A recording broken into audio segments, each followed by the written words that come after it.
1절로 7절까지 받들어 봉독합니다. 여호와여, 나의 영혼이 주를 우러러보나이다. 나의 하나님이여, 내가 주께 의지하였사오니 나를 부끄럽지 않게 하시고 나의 원수들이 나를 이겨 개가를 부르지 못하게 하소서. 주를 바라는 자들은 수치를 당하지 아니하려니와 까닭없이 속이는 자들은 수치를 당하리이다. 여호와여, 주의 도를 내게 보이시고 주의 길을 내게 가르치소서. 주의 진리로 나를 지도하시고 교훈하소서. 주는 내 구원의 하나님이시니 내가 종일 주를 기다리나이다. 여호와여, 주의 긍휼하심과 인자하심이 영원부터 있었사오니 주여 이것들을 기억하옵소서. 여호와여, 내 젊은 시절의 죄와 허물을 기억하지 마시고 주의 인자하심을 따라 주께서 나를 기억하시되 주의 선하심으로 하옵소서. 아멘. 샬롬. 참으로 귀하고 복된 날입니다. 이제 오늘은 시편 25편 첫 번째 시간. 시편 25편은 비탄시입니다. 원수의 핍박으로부터 고난 가운데 하나님께 간절히 기도하는 기도시이지요. 외롭고 괴로운 영혼이 하나님께 올려드리는 신앙 고백과 간구입니다. 오늘 시편 25편의 특징은 바로 히브리어의 알파벳, 알렙, 벳, 김멜, 달렛, 해, 바브, 이렇게 알파벳의 첫 글자를 따서 오늘 시편 22편까지 쭉 기록을 합니다. 우리식으로 말하면은 1절은 기역, 2절은 니은, 이렇게 했으니 얼마나 이 시인이 이 음률을 맞추기 위해 애를 썼겠습니까? 이것의 의미는 바로 다양한 하나님의 방법과 계획으로 나를 고치시고 도와달라는, 내 삶의 모든 상황이 하나님의 손과 하나님의 계획에 있다는 고백입니다. 이러한 형식을 답관체, 아크로스틱이라고 말합니다. 오늘 시편 25편은 세 부분으로 나눠집니다. 오늘 1절에서 7절은 신앙 고백하기 전 세 번의 기도, 오늘 18절에서 15절은 주님의 선하심과 은혜에 대한 신앙 고백과 간구, 그리고 마지막 16절로 22절은 신앙 고백 후에 드리는 7번의 기도. 그러니까 신앙 고백 전, 그리고 고백과 간구, 신앙 고백 후, 이렇게 세 단락으로 나누어집니다. 그래서 오늘은 그 첫 번째 1절에서 7절, 바로 신앙 고백 전에 드리는 세 번의 기도에 대한 은혜를 함께 나누고자 합니다. 오늘 시인의 관심은 오직 하나님을 찾는 것입니다. 그래서 오늘 1절, 여호와여, 나의 영혼이 주를 우러러보나이다, 이렇게 시작을 합니다. 오늘 우리는 우리말 성경은 여호와여 이렇게 나오지만 히브리어 원본에는 우러러보나이다 이렇게 출발하지요. 그만큼 다윗의 마음이 간절했다는 것입니다. 오늘 나의 영혼이 히브리어로 네피시입니다. 네피시는 숨쉬고 살아가는 모든 존재를 네피시라고 합니다. 근데 그것을 어떻게 한다고요? 우러러보나이다, 들려 올린다는 뜻이지요. 바로 이것은 제사법의 거제에 해당합니다. 나의 영혼, 나의 전 존재를 주님께 거제로 올려드립니다. 그런 고백을 하는 것입니다. 이 네피시가 자기의 정체성의 핵심입니다. 영혼은 바로 숨쉬고 살아가는 모든 존재를 영혼이라고 히브리인들은 생각했지요. 하나님께서 주신 영혼이 내 마음을 깨우치고 하나님과 교통하고 모든 감각을 통해 사물을 느끼게 되는 작용을 하는 처소가 바로 네피시, 영혼입니다. 이 고백은 내 마음 가장 깊은 곳에 있는 근원적인 곳에서 우러나와 하나님을 섬기고 하나님을 바라본다는 고백입니다. 그래서 원문에 맞게 해석하면 나의 영혼이 여호와 하나님만을 우러러봅니다, 거제로 올려드립니다, 그런 뜻입니다.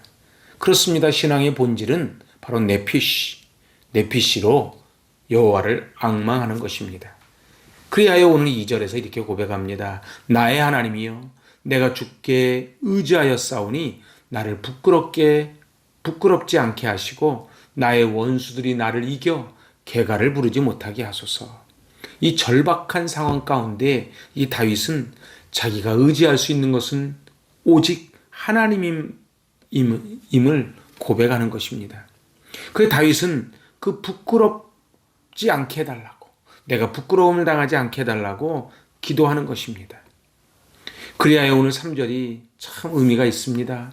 주를 바라는 자들은 수치를 당하지 아니하려니와 까닭없이 속이는 자들은 수치를 당하리이다. 여기서 바라는 자, 히브리어 카와는 간절한 고대, 소망, 갈망을 의미합니다.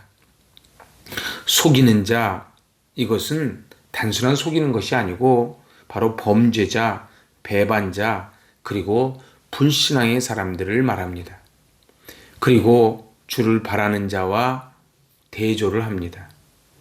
주를 바라는 자들은 수치를 당하지 않고 속이는 자들은 수치를 당할 것이다. 이렇게 지금 하나님을 바라보는 자와 그리고 속이는 자, 이렇게 대비를 하고 있습니다.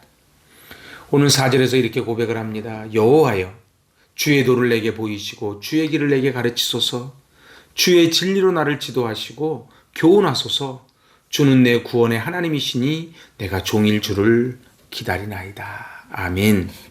주의 도, 주의 길이 같은 뜻으로 나와 있지만은 이 도는 넓은 길이고 길은 좁은 길을 의미합니다. 또한 도가 인생 전체의 길이라면 이 길은 매일매일 걷는 걸음이지요. 도가 우리 인생의 전체의 계획과 전략이라면 길은 매일매일 마주치는 삶의 자리를 말합니다. 그렇습니다. 인생 전체의 방향이 휘어지지 않고 주님을 향해 똑바로 걸어가게 해달라고, 나에게 가르쳐달라고 그렇게 기도합니다. 그래서 오늘 4절의 주의 도, 주의 길, 5절의 주의 진리, 이것은 철저하게 주님의 섭리와 주님의 경륜을 인정하는 것이지요. 다윗의 인생을 보면 사울에게 쫓겨다니면서도 입으로 범죄하지 않았습니다. 심지어는 자기 아들 압살롬의 반역 앞에 눈물로 머리를 풀고 예루살렘 성을 떠나면서도 하나님을 원망하지 않았습니다. 그 고난 가운데 하나님의 뜻을 알려고 몸부림쳤지요. 그 고난과 환난 가운데 주의 도, 주의 길, 주의 진리로 자기를 가르쳐달라고 고백을 합니다. 왜요? 그 다윗은 그 하나님이 구원의 하나님이시기 때문에 그렇습니다. 이 고백은 아무나 하는 고백이 아니지요. 하나님을 인격적으로 만나고 하나님을 경험한 사람이 아니면 바로 구원의 하나님이라고 고백할 수 없고 불평, 원망을 하게 돼 있는 것입니다. 우리의 모습과 비교하면 어떤지요? 우리는 고난의 파도가 몰려올 때에 우리는 불평하기 쉽습니다. 광야 악교를 통과하며 우리는 하나님만 바라보는 법, 나를 죽이는 법을 배우게 되는 것이지요. 왜 하나님께서는 이스라엘 백성들을 사흘이면 갈 그 길을 왜 40년 동안 그 광야길을 헤매게 했겠습니까? 바로 하나님만 바라보는 그 훈련을 시키는 것입니다. 고난은 우리를 정금으로 만들어가는 지름길입니다. 성경에 나와 있는 수많은 인물들의 공통점은 이 고난의 광야 학교를 잘 통과했다는 것입니다. 모세, 야곱, 요셉, 다윗, 그 어떤 인물도 이 광야 학교를 통과하지 않은 인물은 없지요. 나니아 연대기를 쓴 C.S. 루이스를 아십니까? 그 C.S. 루이스에게 이제 어느 날 젊은이가 와서 질문합니다. 인간에게 왜 고난이 주어집니까? 그때 이 C.S. 루이스가 이렇게 대답을 합니다. 인간은 어려운 일이 일어나기 전에는 하나님께 귀를 기울이지 않는 습성이 있단다. 근데 고난은 귀머거리와 같은 인간에게 하나님의 음성을 들을 수 있도록 해주는 하나님의 확성기이다. 그렇습니다. 고난당하기 전에는 내가 그릇 행하였는데 고난을 통해 주의 율례를 배우게 되었기에 시편 기자는 고난당하는 것이 내게 유익이라고 고백하는 것입니다. 고난을 좋아할 사람이 어디 있겠습니까? 하지만 그 고난을 통해서 담금질 될 때에 우리는 저 가나안 땅까지 들어갈 수 있는 것이지요. 오늘 우리도 다윗처럼 기도해야 됩니다. 주님, 내게 길을 보이시고 가르쳐 주시고 주의 진리로 나를 깨우쳐 주십시오. 주님은 나의 구원의 하나님이십니다. 이제 마지막 7절입니다. 여호와여, 내 젊은 시절의 죄와 허물을 기억하지 마시고 주의 인자하심을 따라 주께서 나를 기억하시되 주의 선하심으로 하옵소서. 아멘. 다윗은 이 시편을 책상에 앉아서 쓰지 않았습니다. 이 말씀은 다윗 인생의 고백입니다. 내가 젊었을 때 참으로 죄와 허물을 많이 저질렀습니다. 그런데 이것을 기억하지 마시고 주님의 인자하심을 따라, 주님의 헤세드를 따라 나를 기억하여 주시고 선하심으로 나를 인도하여 주옵소서. 다윗은 자기의 죄와 허물을 기억하지 말아달라고 기도합니다. 한때 다윗이 하나님의 길을 따르지 않았을 때가 있었습니다. 성경에 나타나는 다윗의 죄는 크게 두 가지입니다. 다윗이 밧세바를 범했을 때와 그리고 자기의 군사력을 의지하려고 인구조사를 했을 때지요. 밧세바 사건이 약 성경학자들은 49살 정도 됐을 때로 봅니다. 또 인구조사할 때는 죽기 3년 전이니 약 67세이지요. 그러나 무엇보다도 다윗의 가장 큰 실수라면 사울에게 쫓기다가 아말렉 가드의 아기스를 찾아가서 자기의 몸을 의탁한 일이 아닌가 싶습니다. 하나님을 의지하지 않고 바로 사람을 의지했던 것이지요.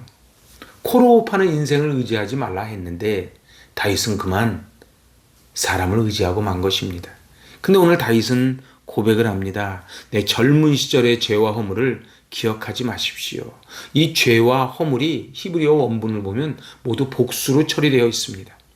다윗은 인생을 돌아보니 사람들은 다 하지 못하지만 너무도 많은 죄와 허물, 하나님을 의지하지 않고 내 힘과 그리고 세상을 의지했던 그 부끄러웠던 모습을 지금 회개하는 것입니다. 우리의 삶을 돌아봐도 동일하지 않습니까? 우리에게 젊은 시절에 미숙함이 있었습니다.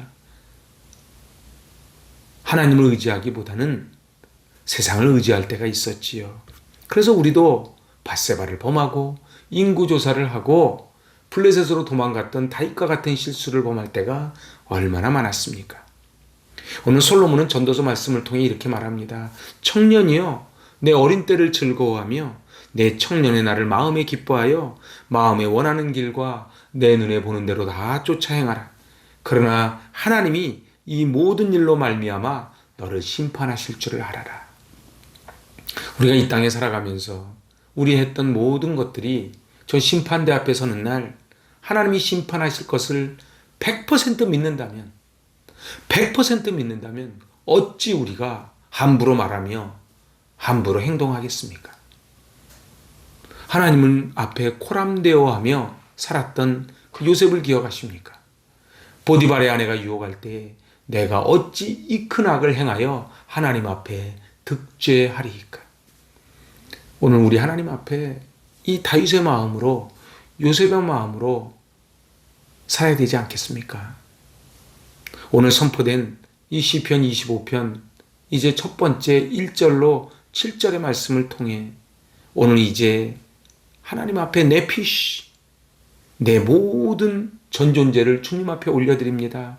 주님의 길을 보여주시고 주님의 도를 가르쳐 주시고 주님의 진리로 나를 깨우쳐 주시고 교훈해 달라고 그렇게 오늘 기도하는 것입니다. 그렇습니다. 하나님, 내 젊은 시절에 죄와 허물을 기억하지 마시고 나를 기억하시되 하나님의 헤세드, 선하심으로 인도하옵소서. 이 고백을 드리며 하나님 앞에 코람되어하며 살아가는 저 여러분 되시기 바랍니다. 아멘. 기도하십니다. 나의 하나님, 나의 젊었을 때의 죄와 허물을 기억하지 말아 주시고 하나님의 선하심으로 하나님의 인자하심으로 나를 인도하여 주시옵소서. 나의 전 존재를 주님 앞에 올려드립니다. 주의 길, 주의 도, 주의 진리를 가르쳐 주시고 깨우쳐 주셔서 오직 하나님만을 의지하게 하여 주시고 하나님만을 우러러보는 거제의 제사를 드리게 하여 주시옵소서.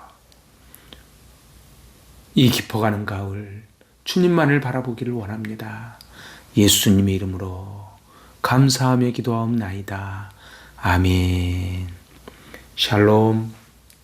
주님만 의지하고 주님만 바라보고 주님 앞에 코람되어 하며 승리하실 수 있기를 바랍니다. 아멘.